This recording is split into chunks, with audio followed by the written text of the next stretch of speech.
Hi എല്ലാവർക്കും എൻ്റെ പുതിയ വീഡിയോയിലേക്ക് സ്വാഗതം. ഞാനിന്ന് ചെയ്യാൻ പോകുന്നത് ആക്ഷൻ ക്യാമറയുടെ അൺബോക്സിംഗ് ആണ്. അൺബോക്സിംഗ് ആൻഡ് റിവ്യൂ എന്ന് പറയാം. കാരണം ഞാൻ ഓൾറെഡി അൺബോക്സ് ചെയ്തിട്ട് അതിൻ്റെ കുറച്ച് കാര്യങ്ങളെല്ലാം നോക്കി വെച്ചിട്ടുണ്ട്, അതിൻ്റെ ഡീറ്റെയിൽസൊക്കെ നോക്കി വെച്ചിട്ടുണ്ട്. അതേപോലെ തന്നെ ഇതൊരു ചൈനീസ് പ്രൊഡക്റ്റാണ്. ബാങ്കുഡിൽ നിന്നും ആമസോണിൽ നിന്നും നിങ്ങൾക്ക് പർച്ചേസ് ചെയ്യാൻ പറ്റുന്ന പ്രൊഡക്റ്റാണ്.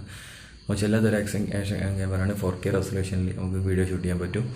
അപ്പോൾ അതിൻ്റെ ജസ്റ്റ് അൺബോക്സിങ്ങിലും അതിൻ്റെ റിവ്യൂയിലേക്ക് നമുക്ക് കിടക്കാം.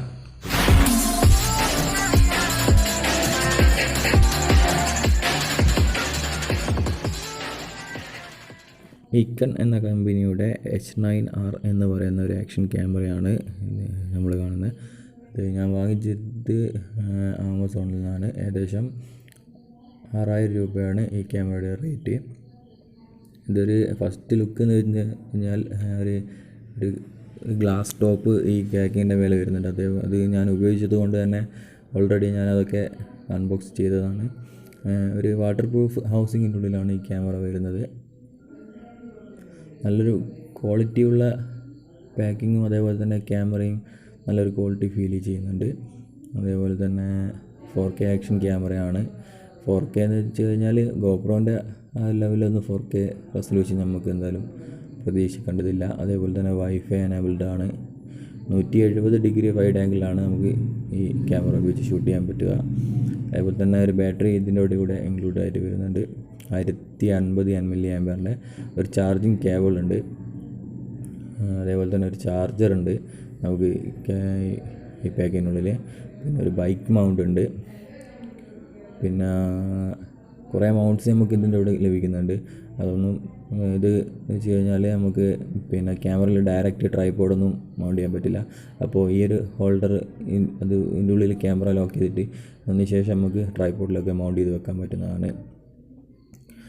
ഇത് ഒരു ആപ്ലിക്കേഷൻ ഉണ്ട്, അതുമായിട്ട് കണക്ട് ചെയ്ത് ലൈവായിട്ട് നമുക്ക് ക്യാമറയിലുള്ള വിഷ്വൽസ് ഫോണിൽ കാണാൻ പറ്റുന്നതാണ്. അതേപോലെ തന്നെ നമുക്ക് ബൈക്കിലൊക്കെ യാത്ര ചെയ്യുമ്പോഴാണെങ്കിൽ ഹെൽമെറ്റിൽ മൗണ്ട് ചെയ്ത് കഴിഞ്ഞാൽ വീഡിയോ ഷൂട്ട് ചെയ്യാനും ഫോട്ടോസ് ക്യാപ്ചർ ചെയ്യാനൊക്കെ നമുക്ക് റിമോട്ട് യൂസ് ചെയ്യാവുന്നതാണ്. റിമോട്ട് ഓൾറെഡി കണക്ഷൻ ഒന്നുമില്ല, ഡയറക്റ്റ് കണക്റ്റഡ് ആയിരിക്കും. അപ്പോൾ ജസ്റ്റ് ക്ലിക്ക് ചെയ്ത് കഴിഞ്ഞാൽ തന്നെ വീഡിയോ ക്യാപ്ചർ ആകും. അതേപോലെ തന്നെ വീഡിയോയും ഫോട്ടോ ഒക്കെ ക്യാപ്ചർ ചെയ്യുമ്പോൾ അതിനുള്ള സൗണ്ട് നമുക്ക് ഇതാണ്. ഇപ്പോൾ വീഡിയോ സ്റ്റാർട്ടിങ് ആയെന്നുള്ളത് മനസ്സിലാക്കാൻ വേണ്ടിയിട്ടുള്ള സൗണ്ടുകൾ നമുക്ക് ഈ ക്യാമറയിൽ ഉണ്ടാവും. അതുപോലെ തന്നെ ഇതെന്ന് വെച്ചാൽ ഫ്രണ്ടിലത്തെ ഒരു ടോപ്പ് ഇതാണ്, അതിൻ്റെ എക്സ്ട്രാ പീസ് ഇതിൻ്റെ ലഭിക്കുന്നുണ്ട്. പിന്നെ കുറേ മൗണ്ട്സ് നമുക്ക് അവൈലബിൾ ആണ് ഇതിവിടെ. ഹെൽമെറ്റിൽ മൗണ്ട് ചെയ്യുന്ന ടൈപ്പ് കുറേ മൗണ്ട്സ് അവൈലബിൾ ആണ്. ഹെൽമെറ്റിൽ മൗണ്ട് ചെയ്യുന്ന 2 ടൈപ്പ് മൗണ്ടാണ് നമുക്ക് ഇതിനോട് കിട്ടുന്നത്. അത് ജസ്റ്റ് പീൽ ചെയ്തിട്ട് നമുക്ക് ഹെൽമെറ്റ് ഒട്ടിച്ച് വെക്കാൻ പറ്റുന്ന ടൈപ്പാണ്. എല്ലാ മൗണ്ട്സിൻ്റെയും ഓരോ 2 പീസ് നമുക്ക് കിട്ടുന്നുണ്ട്. അപ്പോൾ അതുകൊണ്ട് തന്നെ ഒന്ന് നഷ്ടപ്പെട്ടാലും നമുക്ക് വളരെയധികം ഉപകാരം. ഇതെന്ന് വെച്ചാൽ ഒരു വാട്ടർ പ്രൂഫ് ക്യാമറ ആണ്. അപ്പോൾ ക്യാമറ വാട്ടർ പ്രൂഫ് അല്ല, ജസ്റ്റ് വാട്ടർ പ്രൂഫ് ഹൗസിങ്ങിനുള്ളിൽ വെച്ച് കഴിഞ്ഞാൽ മാത്രമാണ് ക്യാമറ നമുക്ക് വാട്ടർ പ്രൂഫായിട്ട് ഉപയോഗിക്കാൻ പറ്റുക. 30 മീറ്റർ വരെ ഡെപ്തിലേക്ക് പോകാൻ പറ്റും എന്നാണ് കമ്പനി അവകാശപ്പെടുന്നത്.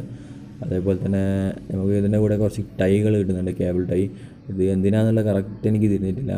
എനിക്ക് തോന്നുന്നത് വെള്ളത്തിൽ ഫ്ലോട്ട് ചെയ്ത് നിൽക്കാൻ വേണ്ടിയിട്ടുള്ള ഒരു ആക്സസറീസ് സാധാരണ ഇതിനോട് ലഭിക്കാറുണ്ട്, പക്ഷേ എനിക്ക് ലഭിച്ചിട്ടില്ല. അപ്പോൾ അത് ടൈ ചെയ്ത് വെക്കാൻ വേണ്ടിയിട്ടാണ് തോന്നുന്നുണ്ട്. അതുപോലെ തന്നെ ഹെൽമെറ്റിൽ മൗണ്ട് ചെയ്യുന്ന ക്ലിപ്പുണ്ട്, അത് ഒരു ക്ലിപ്പ് എക്സ്ട്രാ നമുക്ക് ലഭിച്ചിട്ടുണ്ട്. അതുപോലെ തന്നെ വാച്ച് കയ്യിലൊക്കെ നമുക്ക് വാച്ച് പോലെ ഉപയോഗിക്കാം, റിമോട്ട് വാച്ച് പോലെ ഉപയോഗിക്കാൻ വേണ്ടിയിട്ടുള്ള സ്ട്രാപ്പ് നമുക്ക് ഇതിനോട് ലഭിക്കുന്നുണ്ട്.